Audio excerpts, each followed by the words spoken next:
Kita menikah tanpa persiapan apapun, nggak mikirin uang tuh agak-agak apa ya, naif, bucin kayaknya kalau cuma mikirin cintanya doang. Kalian juga jangan terpana dengan apa yang kelihatan di depan mata. Misalnya, wah keren nih motornya, pasti motor mahal ya kan, atau mobilnya keren banget nih, mahal gitu kan. Atau misalnya apapun, misalnya device-nya atau handphonenya gonta-ganti melulu nih, wah pasti tajir nih. Wah jangan salah, bisa aja belinya nyicil. Menikah itu baiknya kalau sudah selesai dengan diri sendiri. Wah, ada yang bilang kayak gitu. Tapi selesai itu kapan? Kalau nggak selesai gimana dong, nggak kawin-kawin? Selesai itu seperti apa? Jadi itu yang paling sulit dari diri kita adalah pertama untuk melihat ke dalam diri kita sendiri, mengassess atau assessment ke diri kita tentang hal-hal yang kurang baik atau hal yang baik dari diri kita. Itu pertama. Kedua, untuk bisa menerima atau legowo dari kekurangan pasangan. Betul.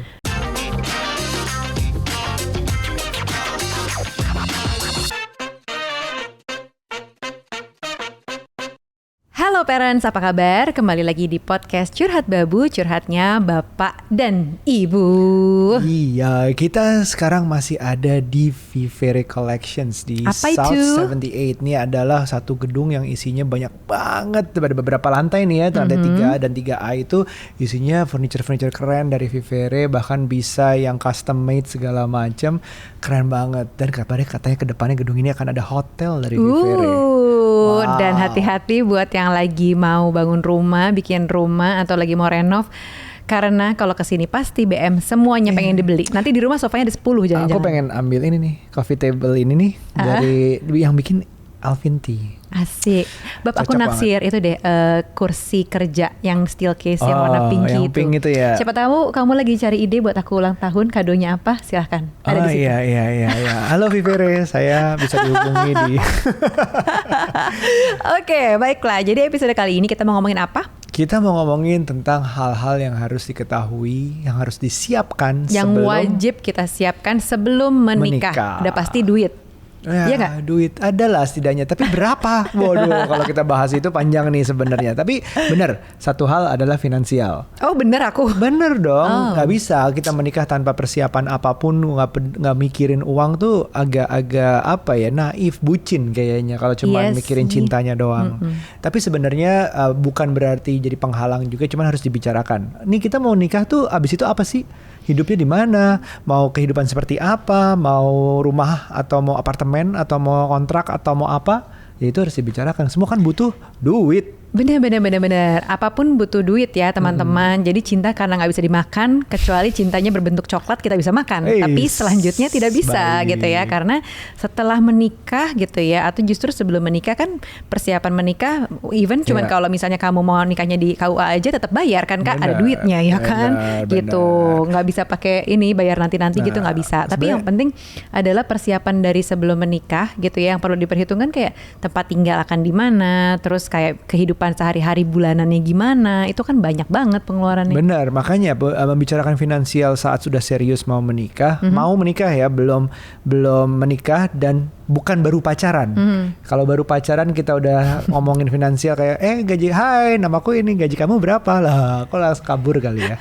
Tapi kalau di saat sudah mau menikah membicarakan itu penting banget untuk membicarakan penghasilan berapa, asetnya apa aja yang ada. Bahkan kalau mau lebih serius lagi nih adalah membicarakan hutang, liabilities. Betul. Apakah sesederhana utang kartu kredit mungkin yang terlihat, atau ternyata bukan cuma yang punya hutang kartu kredit tapi yang punya perusahaan. Apakah perusahaannya punya hutang? Apakah kalau mau lebih detail lagi menjaga keuangannya seperti apa bersama pasangan, keluarganya kira-kira. Betul, nah, itu beresiko apa enggak ya. Atau ya sesimpel tadi pengeluaran atau kebiasaan buruknya si pasangan tuh apa sih, itu penting banget loh. Jangan kamu kira cuman beli perintilan-perintilan aja, itu nggak apa-apa lah, pasangan cuma belinya suka perintilan-perintilan doang kok. Enggak, itu tuh behavior sekecil apapun tuh bisa mempengaruhi ketika udah nikah juga. Gitu. Jangan-jangan kita juga sukanya beli perintilan yang akhirnya nggak taunya banyak banget tuh pada saat nikah, itu juga bahaya sih sebenarnya. Iya, dan ini berlaku untuk semua golongan ya, maksudnya ya, yang nggak punya uang sampai yang punya uang berlebihan pun ini harus diketahui sebelumnya. Macam-macam lah kombinasinya kan. Kita kalau misalnya punya uang mungkin susahnya adalah gimana nih kita mau tinggal di mana untuk kontrak, untuk KPR segala macam. Tapi bisa aja yang untuk generasi sosial status yang berbeda nanti masalah prenup apakah dibicarakan atau enggak. Ini milik siapa segala macam, yang itu tuh juga penting. Ya. Jadi kalian juga jangan terpana dengan apa yang kelihatan di depan mata. Misalnya wah keren nih motornya, pasti motor mahal ya kan, atau mobilnya keren banget nih mahal gitu kan, atau misalnya apapun, misalnya device-nya atau handphonenya gonta-ganti melulu nih, wah pasti tajir nih. Wah jangan salah, bisa aja belinya nyicil ya kan. Nah kebiasaan mencicil barang-barang yang memang tujuannya untuk istilahnya flexing gitu ya, itu bahaya juga loh, karena sebenarnya kemampuannya tuh nggak ada di situ, tapi gayanya selangit Kak. Nah itu yang bahaya ya kan. Nah itu yang harus dipikirin juga. Nah di saat kita ngobrol yang kita udah berani nih, kita pacaran terus kita udah mau mulai ngomongin serius menikah, harus udah berani nanya-nanya hal seperti itu. Dan itu juga melatih keterbukaan finansial pasangan. Jadi kalau dari awal udah katanya mau serius nikah tapi gaji aja gak mau ngasih tahu, well itu goes long way sih sebenarnya gitu. Dan itu penting sebenarnya untuk terbuka.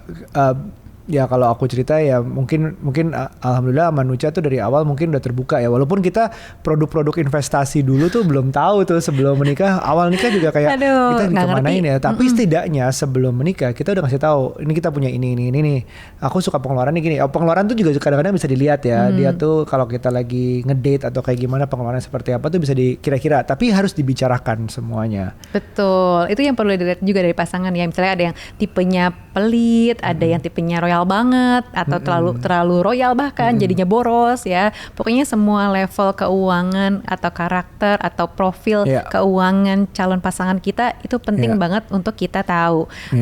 Jangan kelihatan yang di depan yang bagus-bagusnya aja ya kakak gitu. Pokoknya harus tetap perhatikan hal-hal di belakang itu, karena underlyingnya kadang-kadang banyak yang nggak kelihatan di mata kita. Akibatnya di kita jadi gampang juga kita ngobrolin tentang ternyata kayak pandemi kemarin bisnisku berantakan nih.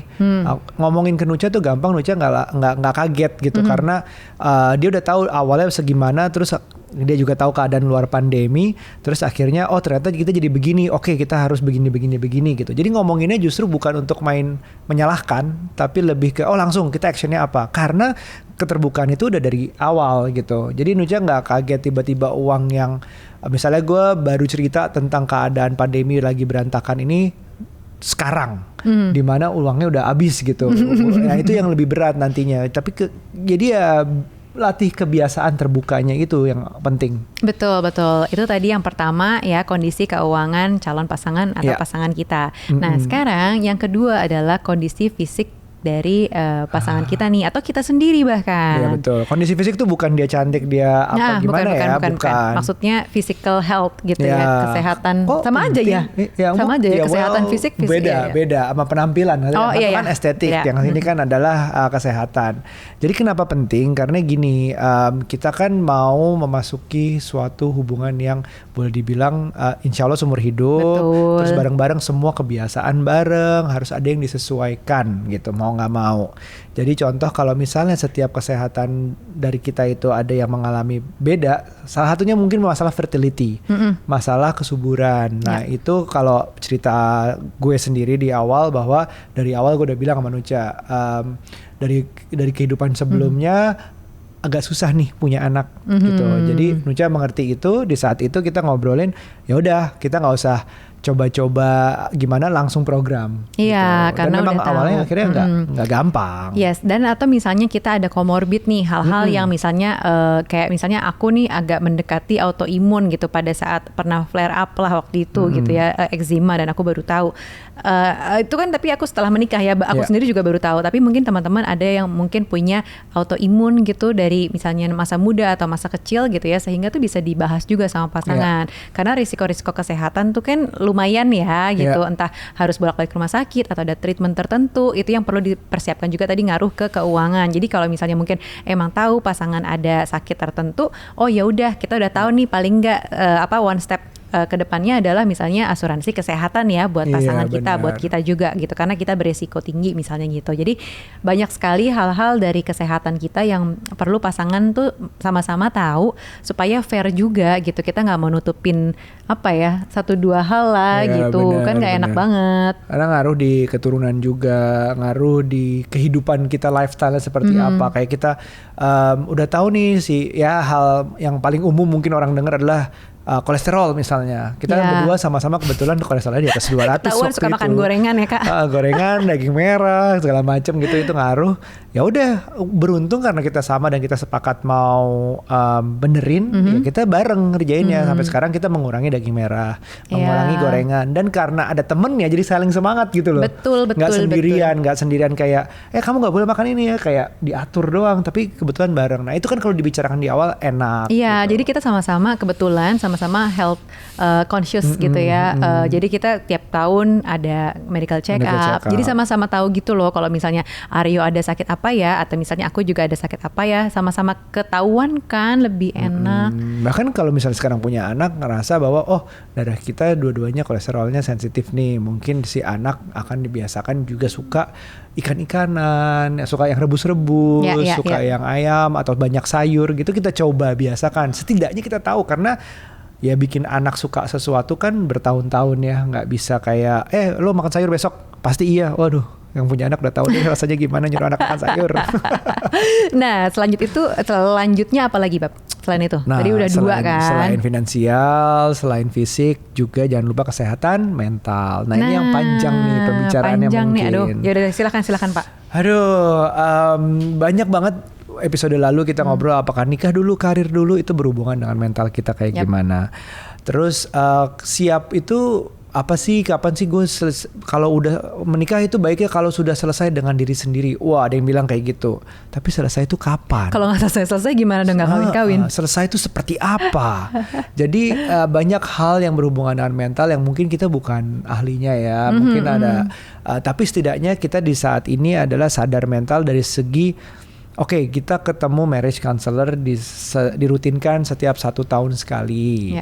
Itu kita ngobrol untuk kayak check up, kayak physical medical check up tadi, ya kita bikin mental check up dengan marriage counselor salah satunya. Bahkan kadang-kadang aku pun ketemu dengan psikolog sendiri gitu, Nucha pun dengan sendiri juga. Jadi kesadaran bahwa hal yang berbau mental itu perlu ketahui, perlu dipelajari, nggak dengan fisik doang yang kelihatan, finansial doang yang disiapin, tapi hal-hal yang nggak kelihatan ini, yang nggak ketebak ini agak harus diperhatikan nih. Iya, dan aku juga baru tahu ternyata kesehatan mental kita tuh dipengaruhi dari kita kecil kan. Nah, kebayang nggak tuh berapa banyak timbunan emosi dari masa kecil kita sampai kita gede, sampai kita sekarang, karena banyak fase-fase atau transisi dalam hidup kita tuh yang sebenarnya krusial, dan mungkin emosinya pada saat itu nggak selesai gitu loh. Kayak sesimpel dari masa-masa anak-anak kita nih, dari toddler ke masa-masa preteen gitu ya. Misalnya nih udah mau masuk usia 8 tahun kan, masa-masa mulai tuh yang preteen gitu-gitu ya, terus apalagi nanti ada masa pubertas kayak gitu-gitu. Nah itu apakah transisinya smooth atau tidak, atau ada emosi apa, misalnya diomelin bapaknya yang sampai dia sakit hati banget, atau misalnya ada isu dengan ibunya gitu ya, karena misalnya selalu dipojokkan dan disalahkan. Nah itu tuh kan ngaruh banget siklusnya sampai kita gede, kita bakal jadi orang kayak apa sih gitu. Jadi banyak banget hal-hal dari pasangan kita, dari diri kita juga yang perlu kita kita kayak melihat kembali ke masa lalu, walaupun kita suka lupa loh kalau diminta untuk coba deh kembali lagi ke masa-masa lo kecil, apa sih yang paling lo ingat? Jujur lupa gitu. Jadi kalau misalnya mau menikah nih, pasangan mau menikah, bayangin deh, misalnya Aryo kecil tuh udah mengalami puluhan tahun, 20-an, 30-an tahun atas yang dialami sendiri di hidupnya, dari orang tuanya, dari lingkungan kecilnya, dan Nucha pun demikian. Dan ini mereka nggak ketemu selama kecil, terus tiba-tiba harus ketemu dan tinggal bareng. Nah itu perlu persiapan. Persiapan kan boleh dibilang menikah menjadi pasangan suami istri, menjadi orang tua tuh nggak ada sekolahnya ya. Betul. Dan itu semua kayak belajar dengan ya cemplungin aja, tiba-tiba menikah terus harus mempelajari semuanya.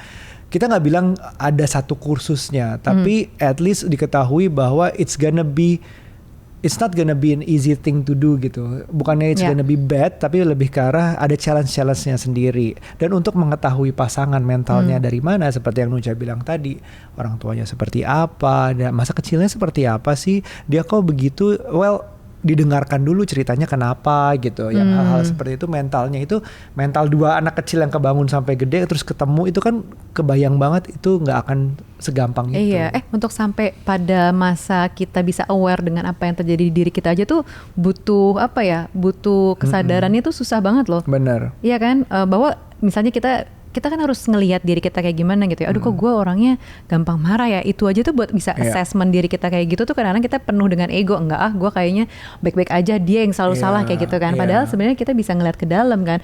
Nah jadi itu yang paling sulit dari diri kita adalah pertama untuk melihat ke dalam diri kita sendiri, mengassess atau assessment ke diri kita tentang hal-hal yang kurang baik atau hal yang baik dari diri kita. Itu pertama. Kedua, untuk bisa menerima atau legowo dari kekurangan pasangan. Betul. Kadang-kadang kita kayak ngerasa playing victim gitu loh. Kita selalu menjadi korban dari pasangan kita gitu loh. Atau misalnya banyak sekali kadang-kadang yang terjadi justru karena kitanya tuh nggak bisa kasih batas toleransi gitu loh. Jadi menurut kita udah satu kesalahan itu udah kesalahan besar dan tidak termaafkan gitu misalnya. Padahal sebenarnya mungkin batasan toleransi kita tuh masih bisa ditambah terus gitu loh, Bab. Ngerti nggak sih? Kayak main game gitu loh, tahu kan? Kayak nyawanya bisa nambah terus gitu loh main game. Paham kan main Mario Bros? Nah ini kan juga ini aku senang sih generasi Z ya, yang di bawah lebih muda dari kita ini mulai melek sepertinya dengan kesehatan mental, dan itu it's good dengan segala macam sebutan mental awareness, healing, self healing segala macam. Semoga itu bukan self diagnose, semoga itu benar ketemu ke expertnya, psikiater, psikolog segala macam itu harus dengan benar Anda didiagnosa gitu, kalian didiagnosa dan ngejalaninnya memang bagus, karena teman kita yang psikolog psikiater juga bilang banyak nih anak yang lebih muda dari kita tuh emang sering datang gitu. Which is good, bagus banget. Itu bagus banget. Dijalanin terus dan memang dan ditambahkan bahwa ini harus mengerti si pasangan gitu. Jadi kalau bisa bareng-bareng, apalagi sebelum menikah ketemu bareng, why not? Sampai dijalankan sesudah menikah gitu. Iya, nah sama juga jangan lupa untuk itu kadang-kadang kita tuh butuh istilahnya tuh tahan banting. Jadi jangan sekali kayak resilient itu penting banget apalagi dalam relationship ya, karena nggak semuanya mulus kan. Jadi itu tadi selain memberikan ruang toleransi yang terus bertambah buat pasangan gitu ya, atau kayak memberi ruang buat mungkin maaf gitu ya kalau misalnya ada kesalahan dari pasangan, atau juga memberikan ruang buat kita sih tahan banting. Jadi coba terus ya nggak gampang istilahnya nggak gampang nyerah, nggak gampang mengeluh gitu sih, karena kan hidup pasti akan ada masa-masa berat tapi habis itu ada masa-masa baik lagi gitu ya gitulah hidup gitu kan, that's life. Nah tapi sekarang problemnya ketika misalnya hal-hal kayak gini tuh nggak bisa diomongin ke calon pasangan kita gitu. Nah kira-kira gimana tuh solusinya? Kadang misalnya memang belum, aku sih ngelihatnya kalau belum siap ngomongin ke pasangan kita hal-hal terdalam, coba juga ada baiknya ngobrol sama expert tentunya. Jadi ngobrol sama expert itu memberikan pandangan yang seharusnya nggak subjektif, nggak karena kenal bias jadinya, tapi karena ekspertisnya dia gitu. Dan juga aku sering ngomong ketemu psikiater, psikolog, ketemu marriage counselor, iya bagus, tapi juga harus cocok merekanya. Kadang-kadang psikiater, psikolog sama marriage counselor itu punya paham tersendiri. Ada yang lebih misalnya lebih tua, lebih muda, ada yang lebih religius, ada yang non religius, ada yang macam-macam gitu. Harus disesuaikan dengan pandangan prinsip hidup kita juga. Nah, kalau belum bisa sampai akhirnya kita bisa menceritakan itu ke pasangan. Kalau belum juga take some time lah, nggak selalu harus langsung buru-buru nikah juga, karena it's gonna get harder untuk terbuka kalau dari awal nggak terbuka gitu. Iya. Kalau susah cerita aja masih ada itu, ada apa sih cerita susah itu? Apakah it's so dark, the secret is so dark, and probably you have to finish it yourself dulu gitu. Itu yang dimaksud diselesaikan diri sendiri. Bisa nggak sih terbuka sepenuhnya ke satu orang? Gitu. Betul. Dan mungkin buat teman-teman yang belum tahu sebenarnya atau misalnya belum menikah gitu ya, ada yang namanya premarital counseling gitu. Betul. Memang mungkin belum terlalu populer lah ya di kota-kota teman-teman mungkin ya. Tapi kayak di kota besar nih, misalnya kita tinggal di Jakarta, itu udah ada banget. Ini jadi, bukan nasihat pernikahan dari KUA ya? Bukan lain. Jadi memang ini akan dikondak oleh psikolog gitu ya untuk persiapan pernikahan. Jadi benar-benar mengetahui alasan lo menikah tuh apa sih, terus tujuan lo menikah memang mau ngapain, dan ada hal-hal yang mungkin kamu dan pasangan tuh selama ini pacaran udah lama tapi belum tentu tahu satu sama lain lebih dalam gitu. Jadi itu ada tekniknya lah. Aku juga nggak tahu pastinya seperti apa, tapi I wish I knew gitu ya sebelum kita menikah. Kalau misalnya ada ya kita juga pengen gitu. Jadi sebelum menikah dan sebelum bermasalah, menurutku ada baiknya nih teman-teman justru itu masuk dalam planning tuh, datang dulu ke premarital counselor gitu buat mendapatkan konseling tadi, persiapan sebelum nikah. Iya, kita waktu dulu itu nggak ada ya. Kita lebih ke arah kayak premarital check up yang medis ya. Iya, medis. Jadi justru kita kayak cek darah lah, terus apa olahraga yang segala macam kayak gitu-gitulah, yang dicek jantungnya lebih kayak gitu. Karena dulu kayaknya 10 tahun lalu belum famous lah kayak gini-gini gitu kan. Tapi sekarang mumpung udah ada, kalian tinggal cari tahu di kota-kota kalian yang paling terdekat di mana, atau ke Jakarta mungkin karena banyak kalau di Jakarta gitu ya. Tinggal dicari aja, buat appointment dan ajak pasangan kalian untuk sama-sama terbuka, karena ini butuh proses sih menurutku. Siapa tahu jadinya terakhir, gimana ya? Mungkin dari aku ya. Terakhir aku mau bilang bahwa pernikahan itu adalah proses belajar juga. Jadi aku banyak belajar setelah menikah, iya. Tapi boleh dong kita jangan sampai kejebur udah terlanjur belajar dengan teman yang salah, teman kelas yang salah gitu. Boleh dicoba di awalnya, belajar dari awal, dari sebelum menikah. Karena ya ini nggak dipikir menikah itu semacam garis finish gitu. Justru garis start untuk suatu perjalanan hidup baru, belajar baru. Seolah-olah kita dari SD ke SMP lah, SMP ke SMA lah gitu. Belajar lagi, tetap aja menemukan hal baru walaupun dianggap udah kenal sama dia segimana, muncul kok hal baru terus gitu yang ternyata bisa jadi menyenangkan, bisa jadi challenging juga gitu. Betul. Kalau buatku menikah tuh bukan tamasya, bukan piknik, tujuannya bukan yang seneng-senengnya aja, tapi ya udah menikah tuh buat belajar. Yang kayak jadi orang tua nggak ada sekolahnya, sama juga dengan pernikahan sebenarnya nggak ada sekolahnya. Jadi sekolahnya adalah di dalam pernikahan ini sendiri. Kamu dan pasangan kamu dan anak-anak kamu itu tuh udah murid-murid kalian. Iya betul. Gitu. Atau justru bukan murid-murid, itu justru guru-guru kita. Murid sendiri. Atau justru guru-guru kita ya. Anak-anak kita adalah guru-guru kita. Jadi menurutku ini sebuah ruang wadah yang dimana kita tuh sama-sama belajar semua gitu. Sama-sama belajar, sama-sama bikin salah, abis itu belajar lagi gitu ya. Jadi ingat aja bahwa pernikahan itu bukan buat tamasya. Gitu. Oke, kalau gitu sampai ketemu lagi di podcast episode berikutnya. Jangan lupa like, subscribe, pokoknya semua deh, subscribe atau apa kayak atau share atau apa aja deh, terserah ya. Pokoknya komen tapi yang baik-baik, jangan yang negatif-negatif. Maksa kita. Jangan lupa juga ada Instagramnya parentalk.id juga. Ya, sampai ketemu lagi di episode berikutnya. Bye.